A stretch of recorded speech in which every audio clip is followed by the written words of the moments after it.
Mosquito bite करेगा, mosquito bite के skin पे बाइट करेगा तो स्किन की जो लैंगरहैंस सेल्स है, जो वहाँ की इम्यून सेल्स है स्किन की, तो उनसे उनमें क्या होगा कि वो रिस्पॉन्स करेंगे तो वहाँ पर इन्फ्लेमेशन हो जाएगा।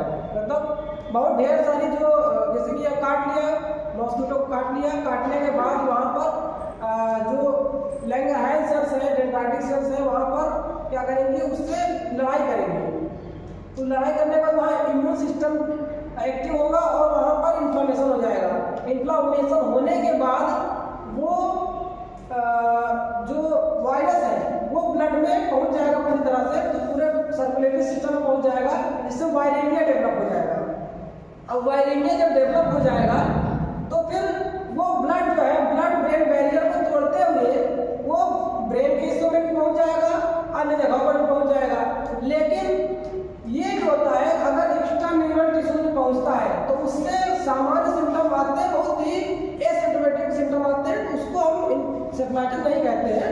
लेकिन जब वो सीएनएस में पहुंचेगा तभी और न्यूरल डेथ होगी, तब जाके उसको हम कहेंगे इंसेफ्लाइटिस।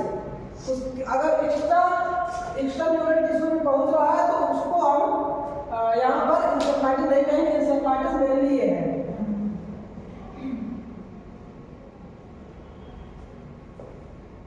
अब इसमें जब नर्वस सिस्टम पहुंचेगा तो इसमें न्यूरॉन्स की डेथ होगी, जो दो प्रकार हो सकती है, एक डायरेक्ट हो सकती है, एक इनडायरेक्ट हो सकती है। डायरेक्ट में क्या होगा कि डायरेक्टली वहाँ पर न्यूरॉन्स के पास न्यूरॉन पहुंच रहे हैं वायरस, और वो मल्टीप्लाई कर रहे हैं, ग्रो कर रहे हैं, जिससे कि सेल्स की डेथ हो जा रही है। दूसरा क्या हो सकता है, इनडायरेक्टली कर सकते हैं, इसमें मैसिव इन्फ्लेमेटरी रिएक्शन होगा या मैसिव इन्फ्लेमेटरी रिस्पॉन्स होगा, तो हम इसको इनडायरेक्ट को आगे समझाएंगे। इनडायरेक्ट में क्या होगा कि जब मॉस्किटो बाइट करेगा तो uncontrolled over activation of microglia cells हो जाएगा। माइक्रोग्लिया सेल्स जो होती हैं वो जो नर्वस सिस्टम होता है, न्यूरॉन्स होती है, उसमें सीएनएस पूरा घूमती रहती है, पेट्रोलिंग करती रहती है। ये इम्यून सेल्स होती है, ये पेट्रोलिंग करती रहती है। तो कोई भी बाहरी व्यक्ति आ गया तो ये क्या करेंगी, एक्टिवेट हो जाएंगी। जब ये एक्टिवेट हो जाएंगी तो इससे क्या करेंगे, प्रो इन्फ्लेमेटरी साइटोकाइन्स को क्या करेंगे, रिलीज करेंगे। अब ये प्रो इन्फ्लेमेटरी साइटोकाइन्स क्या होते हैं,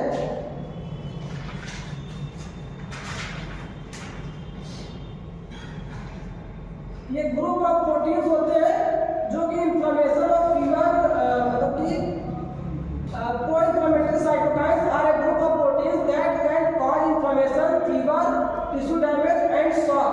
तो करते हैं तो वो इसको रिलीज करवाता है, इससे ये रिलीज होगा।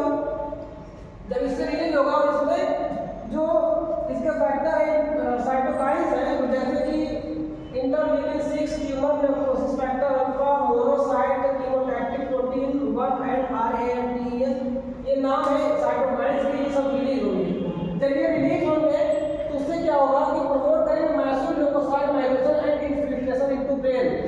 अब इससे क्या होगा कि ल्यूकोसाइट माइग्रेशन होगा, जो हमारे ल्यूकोसाइट्स हैं वो माइग्रेट करेंगे, मतलब बॉडी के अन्य हिस्सों से जहाँ भी है, वो जहाँ पर मान लीजिए जैसे कि आर्मी में एक जगह युद्ध छिड़ेगा तो पूरे देश की जो सेना उसको एक तरफ बुलाया जाता है, तो ऐसे ये भी माइग्रेट करेंगे और माइग्रेट करके उस पर्टिकुलर स्थान पे आएंगे, यानी कि ब्रेन के पास आएंगे, न्यूरॉन्स के पास आएंगे, जिससे कि क्या होगा, मतलब ब्रेन में आएंगे, वहाँ पर इन्फ्लेमेशन हो रहा है